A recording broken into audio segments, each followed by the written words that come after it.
میں ایک سادی سی بات کرتا ہوں، اتنے لوگ جتنے لوگ یہاں بیٹھے ہیں اگر کسی دنیا دار کے ڈیرے پہ چلے جائیں اور اس سے کوئی چیز طلب کریں اور وہ دینے کی استطاعت رکھتا ہو تو وہ کیا خالی لٹائے گا؟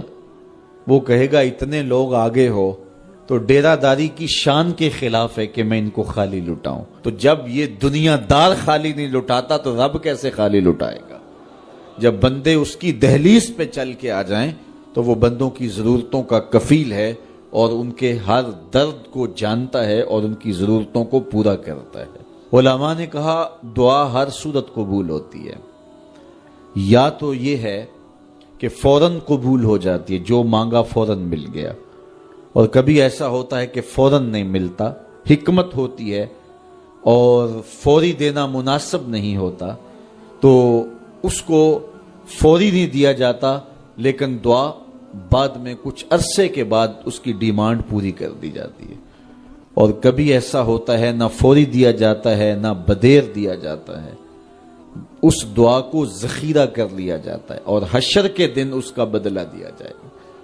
اور روایت میں آتا ہے حشر کے دن جب ان دعاؤں کا بدلہ دیا جائے گا جن کا بدلہ دنیا میں نہیں ملا تھا تو لوگ آرزو کریں گے کاش کہ دنیا میں کوئی دعا قبول ہی نہ ہوئی ہوتی، سارے صلے آخرت میں ملتے۔ اللہ اکبر۔ کبھی ایسا ہوتا ہے جو مانگا جاتا ہے وہ نہیں دیا جاتا، اس کے بدلے میں کچھ اور چیز دے دی جاتی ہے جو اس کی ضرورت ہوتی ہے اور جو اس کے لیے مناسب ہوتی ہے۔ وہ کچھ اور مانگ رہا ہوتا ہے لیکن اللہ اپنی حکمت کے تحت اسے کچھ اور عطا کر دیتا ہے۔ بہر صورت دعا قبول ہوتی ہے اور بندوں کے اٹھے ہوئے ہاتھ اللہ پسند کرتا ہے۔ آج یہ بھی بحث چلتی ہے نہیں مانگنا چاہیے، فلاں وقت میں نہیں مانگنا چاہیے، تو وہ کہتا ہے مجھ سے مانگو جب بھی مانگو، میرا دست کرم تمہیں دینے پہ آمادہ ہے۔ اور اگر کوئی نہیں مانگتا تو فرمایا کل ما یابو بکم ربی لولا دعاؤکم، اے محبوب فرما دو اگر یہ نہیں مانگیں گے تو اللہ بھی پرواہ نہیں کرے گا۔ مانگنا تمہاری ضرورت ہے، اگر تم مانگتے رہو گے تمہاری جھولیاں بھرتا رہے گا، اور اگر تمہیں اسے نہیں پکارو گے تو وہ بھی تمہاری پرواہ نہیں کرے گا۔ تو اس کے حضور دعائیں مانگو، اپنی آرزویں پیش کرو، اپنی تمنائیں اس کے حضور پیش کرو۔ اچھا دنیا داروں سے مانگیں تو اپنے لیے مانگتے ہیں، لیکن اللہ سے مانگو تو اپنے لیے بھی مانگو، اوروں کے لیے بھی مانگو۔ وہ کریم ہے، وہ دیتا ہے اور خوش ہو کے دیتا ہے، تو اس سے مانگو، اس سے جھولی پھیلاؤ۔ اللہ سے راز و نیاز کی باتیں، جو باتیں بندہ کسی سے نہیں کر سکتا وہ اپنے رب سے ڈائریکٹ کرتا ہے، اپنے دل کے سارے دکھڑے اپنے رب کی دہلیز پہ رکھتا ہے اور اپنی ساری ضرورتیں مالک کی چوکھٹ پہ رکھ دیتا ہے، اور اس سے مانگتے ہوئے بندے کو شرم نہیں آتی، حیا نہیں آتا، بلکہ اس سے مانگتے ہوئے فخر محسوس ہو رہا ہوتا ہے کہ میں اپنے رب سے مانگ رہا ہوں۔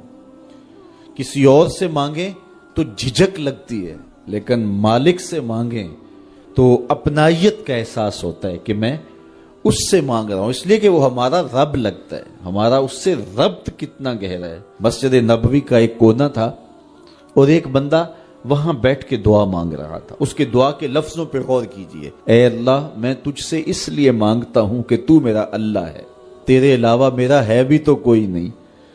تو یہ وہ دعا مانگ رہا تھا اور مسجد نبوی کے کونے میں بیٹھا تھا۔ حضور نے دیکھا تو ایک صحابی سے کہا وہ جو دعا مانگ رہا ہے اس کو جا کے بتا دو تمہاری دعا قبول ہو گئی ہے۔ وہ مانگ اس ڈھب سے رہا ہے۔ تو یہ دعا اپنے رب سے نیاز ہے، دعا خود عبادت ہے۔ جب تمہاری ضرورتوں کا کفیل وہ ہے تو پھر اس سے نہیں مانگیں گے تو کس سے مانگیں گے؟ اور جب اس سے بندہ مانگتا ہے تو پھر وہ مانگنے والے کی لاج بھی رکھتا ہے۔ ان ربکم حیی کریم یستحیی من عبدہ اذا رفع یدہ ان یردہما صفرا، تمہارا رب حیا کرنے والا کریم ہے، جب بندے اس کے سامنے ہاتھ پھیلا کے دعا مانگتے ہیں اللہ فرماتا ہے مجھے شرم آتی ہے ان کے اٹھے ہوئے ہاتھ خالی کیسے موڑوں۔